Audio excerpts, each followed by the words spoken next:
Assalamualaikum warahmatullahi wabarakatuh.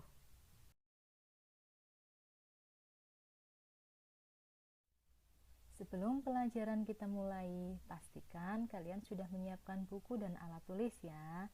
Dan jangan lupa sebelum belajar kita berdoa dulu. Bismillahirrahmanirrahim. Rabbi zidni ilma warzuqni fahma. Amin.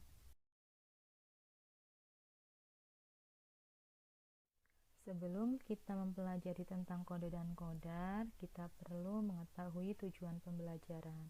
Adapun tujuan pembelajarannya adalah yang pertama, melalui pengamatan video pembelajaran, peserta didik dapat menelaah pengertian kode dan kodar Allah Subhanahu wa Ta'ala. Kemudian yang kedua, melalui diskusi, peserta didik dapat mengembangkan contoh kode dan kodar dalam kehidupan. Dan yang ketiga, melalui pengamatan tayangan video pembelajaran, peserta didik dapat mendiferensiasikan antara takdir mu'alaq dan takdir mubram.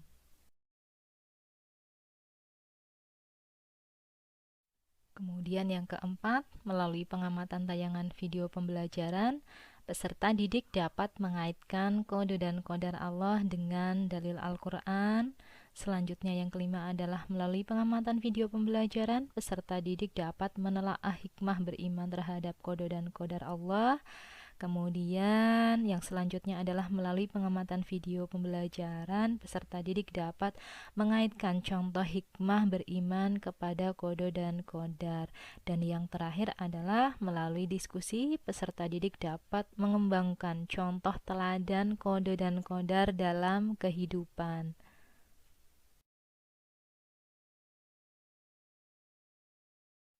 Oke, untuk yang selanjutnya mari kita belajar tentang kode dan kodarku.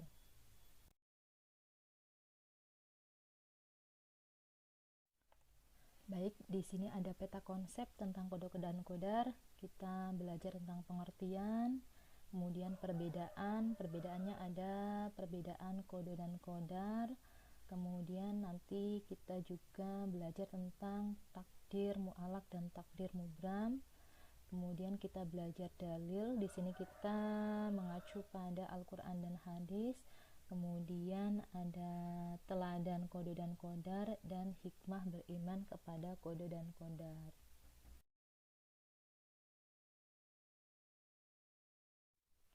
Oke, mari kita bahas satu persatu ya. Yang pertama tentang pengertian dan perbedaan kode dan kodar Allah Subhanahu wa Ta'ala.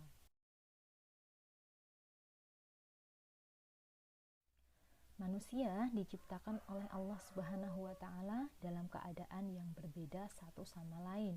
Ada laki-laki dan perempuan, ada yang berambut lurus dan keriting, berkulit putih dan hitam, ada yang pintar dan tidak. Semua itu merupakan hak Allah yang sering kita sebut dengan takdir.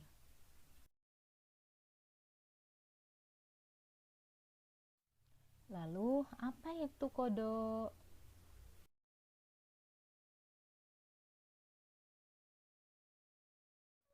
Kodok menurut bahasa memiliki beberapa arti, yaitu hukum, ketetapan, perintah, dan kehendak. Sedangkan kodar berarti kepastian, kuasa, nasib, dan ukuran. Menurut istilah, kodok itu adalah iradah Allah Subhanahu wa Ta'ala pada azali tentang segala sesuatu yang ada di bumi ini dengan segala keadaannya. Misalnya, apakah kita kelak menjadi orang yang alim atau berpengetahuan? Itu adalah kodok.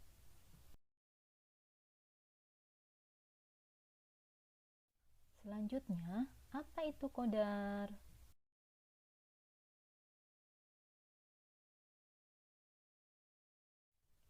Kodar adalah penciptaan sesuatu oleh Allah Subhanahu wa Ta'ala sesuai dengan ukuran dan keadaan tertentu yang menjadi iradah Allah Subhanahu wa Ta'ala.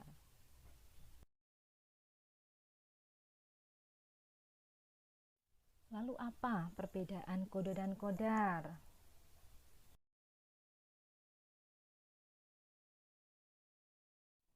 Oke, kalau qada itu adalah merupakan suatu ketentuan dari Allah Subhanahu wa taala atas makhluknya sejak zaman azali dan tidak bisa diubah dengan apapun.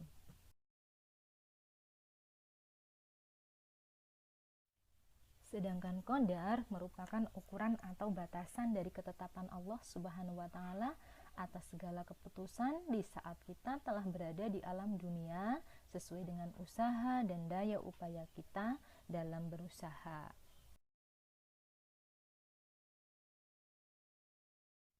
Sebagai contoh, kita pahami tentang penciptaan ilmu.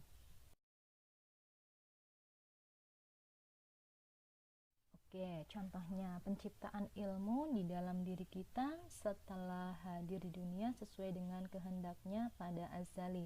Yang pertama, ilmu Allah Subhanahu wa taala pada azali bahwa kita kelak akan menjadi ulama atau ilmuwan, itu adalah qada. Sedangkan penciptaan ilmu pada diri kita setelah diciptakan atau hadir di dunia ini itu adalah qadar.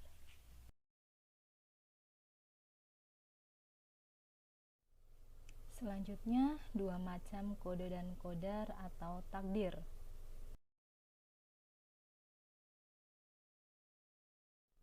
Yang pertama, takdir mu'allaq.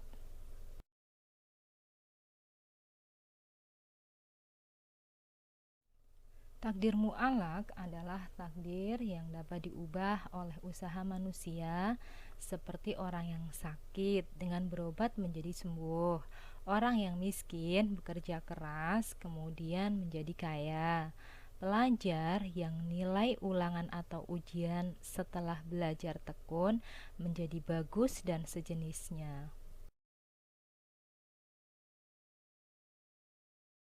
Untuk yang kedua, takdir mubram.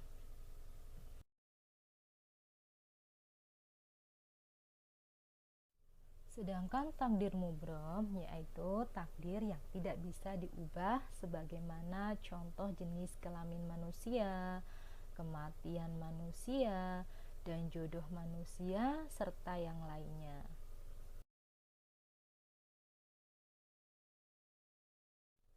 Oke, yang selanjutnya kita belajar tentang dalil qada dan qadar.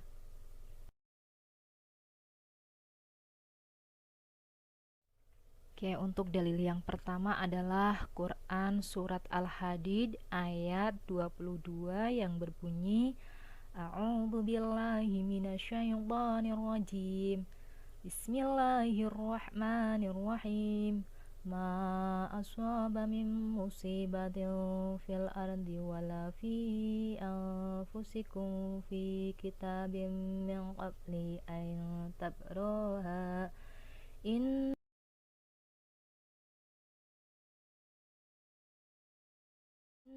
dzalika 'alallahi yasir. Shadaqallahul azim. Yang artinya setiap bencana yang menimpa di bumi dan yang menimpa dirimu sendiri semuanya telah tertulis dalam kitab atau Lauhul Mahfuz sebelum kami mewujudkannya. Sungguh yang demikian itu mudah bagi Allah.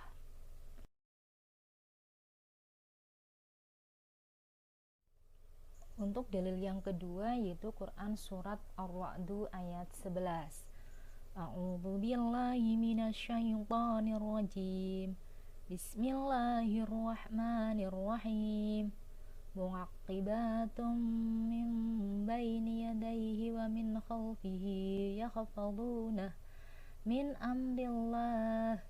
Innallaha la yughayyiru ma biqaumin hatta yughayyiru ma bi anfusihim.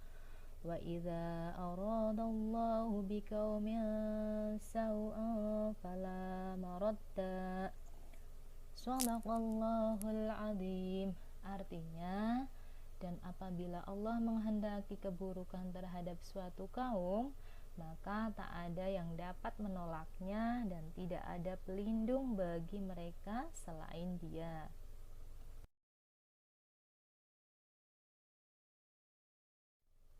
Dalil yang ketiga adalah Quran surat At-Taubah ayat 51 yang berbunyi A'udzu billahi minasyaitonir rajim. Bismillahirrahmanirrahim. Qul lan yusibana illa ma kataballahu lana huwa maulana wa 'alallahi falyatawakkalul mu'minun. Shadaqallahul azim. Artinya, katakanlah Muhammad, tidak akan menimpa kami melainkan apa yang telah ditetapkan Allah bagi kami. Dialah pelindung kami dan hanya kepada Allah bertawakallah orang-orang yang beriman.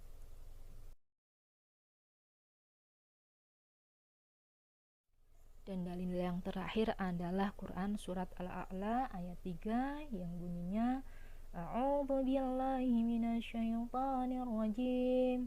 Bismillahirrahmanirrahim. Walladzi qaddara fahada. Shadaqallahul azim. Artinya, yang menentukan qadar atau masing-masing dan memberi petunjuk.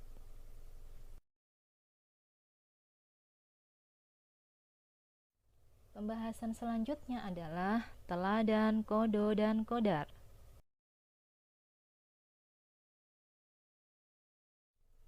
Mempercayai kode dan kodar adalah kita harus yakin dengan sepenuh hati bahwa segala sesuatu yang terjadi pada diri kita, baik yang menyenangkan maupun yang tidak menyenangkan, adalah atas kehendak Allah Subhanahu wa Ta'ala. Sebagai orang beriman, kita harus rela menerima segala ketentuan Allah Subhanahu wa Ta'ala atas diri kita.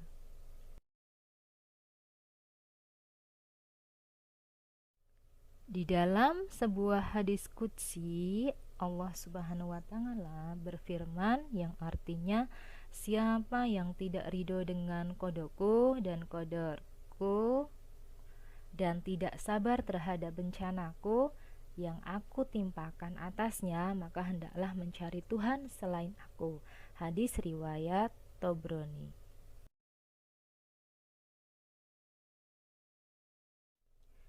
Takdir Allah merupakan irodah atau kehendak Allah Subhanahu wa Ta'ala. Oleh sebab itu, takdir tidak selalu sesuai dengan keinginan kita.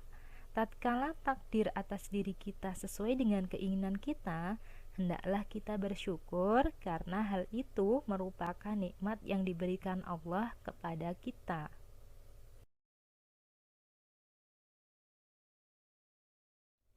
Ketika takdir yang kita alami tidak menyenangkan atau merupakan musibah, maka hendaklah kita terima dengan sabar dan ikhlas. Kita harus yakin bahwa di balik musibah itu ada hikmah yang terkadang kita belum mengetahuinya. Allah Maha mengetahui atas apa yang kita perbuatnya.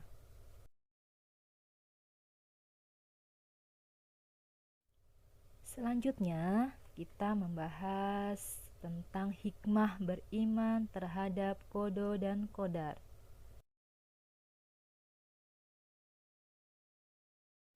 Pertama, melatih diri untuk banyak bersyukur dan bersabar.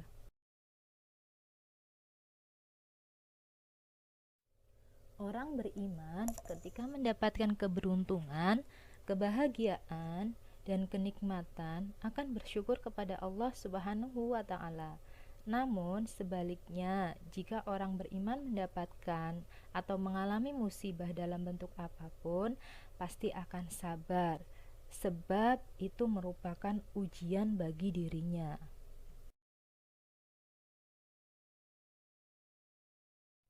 Yang kedua, terhindar dari sifat sombong dan putus asa.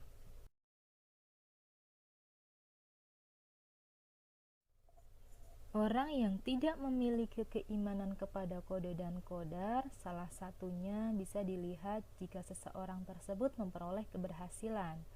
Nikmat dan kebahagiaan mereka akan menganggap bahwa itu semua adalah hasil usahanya sendiri dan merasa hebat.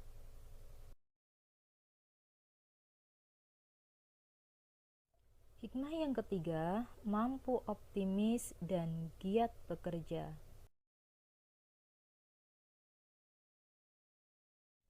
Kita tidak pernah mengetahui takdir apa yang akan terjadi pada diri kita. Semua diri kita pasti menginginkan nasib baik, bahagia, dan penuh dengan kesuksesan. Namun, semua itu tidak akan datang begitu saja, tetapi harus diusahakan dengan cara-cara yang dibenarkan oleh agama. Oleh sebab itu, orang yang beriman kepada qada dan qadar senantiasa memiliki hidup yang optimis dan giat belajar serta bekerja untuk meraih apa yang diinginkan tersebut.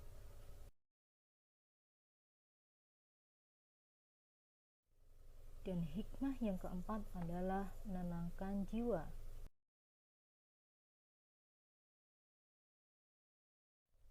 Ketenangan hidup pasti akan dirasakan oleh seorang muslim yang beriman kepada qada dan qadar Allah Subhanahu wa taala.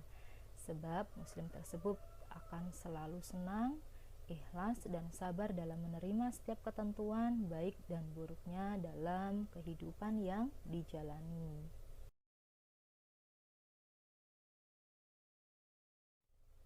Oke, terima kasih untuk pembelajaran akidah akhlak bab kodo dan kodar kali ini. Mudah-mudahan pembelajaran kali ini bisa kita terapkan dalam kehidupan sehari-hari dan mudah-mudahan bermanfaat bagi kita semua. Terima kasih. Wassalamualaikum warahmatullahi wabarakatuh.